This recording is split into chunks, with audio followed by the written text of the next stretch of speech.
आज से लगभग 600 साल पहले इस धरती पर प्रकट हुए थे कबीर साहिब जी, जिन्होंने झूठे दिखावे के नियम नहीं, सच्चा तत्व ज्ञान दिया। वो ज्ञान जो अंधविश्वास को खत्म करके सत्य की रोशनी फैला दे। लेकिन जब सत्य बोलता है तो झूठ बेचैन हो जाता है। ऐसे ही कई नकली धर्मगुरु और समाज के कुछ लोग कबीर जी के आध्यात्मिक और सच्चे ज्ञान के आगे हार गए। उन्होंने एक साजिश रची कि कबीर सेठ पुत्र नीरू एक विशाल भंडारा दे रहा है और उसमें दोहर और मोहर भी हर खाने के बाद दी जाएगी। और छप गई 18 लाख संतों और गांव वालों के निमंत्रण की चिट्ठियां। सोचा, जब इतना बड़ा भंडारा कर नहीं पाएगा तो शर्म से काशी छोड़कर भाग जाएगा। पर कबीर जी वो तो समर्थ परमात्मा थे, जिनके घर में किसी चीज की कमी नहीं होती। और फिर हुई वो लीला।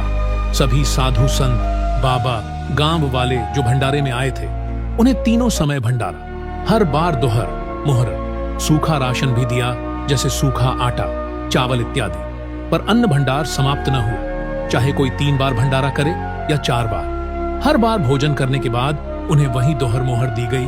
और कबीर जी ने लगातार 24 घंटे सत्संग किया और 18 लाख साधु संतों को आध्यात्मिक तत्व ज्ञान दिया। वही ज्ञान सबको प्राप्त हुआ। जहां सत्य होता है वहीं संपूर्णता होती है। यही लीला आज संत रामपाल जी महाराज कर रहे हैं, जो स्वयं कबीर जी का ही अवतार हैं। फिर से वही विरोध किया, जेल तक भेज दिया गया, पर सेवा रुकी नहीं। वही समर्थता, वही प्रेम अन्नपूर्णा मुहिम के जरिए गरीब को अन्न, बेघर को घर और हर इंसान को बराबरी का अधिकार। आज गांव-गांव बच्चे, यहाँ तक कि मंत्री विधायक सब चिल्ला चिल्ला कर कह रहे हैं, एक भगवान ही सबके लिए इतना कर सकता है। ये कहानी है बदनामी की साजिश से लेकर भक्ति की महिमा तक की। जब परमात्मा आते हैं तो दुनिया पहचाने या न पहचाने पर लीला सबको पहचान करवा ही देती है कि ये सब समर्थ भगवान के अलावा कोई नहीं कर सकता।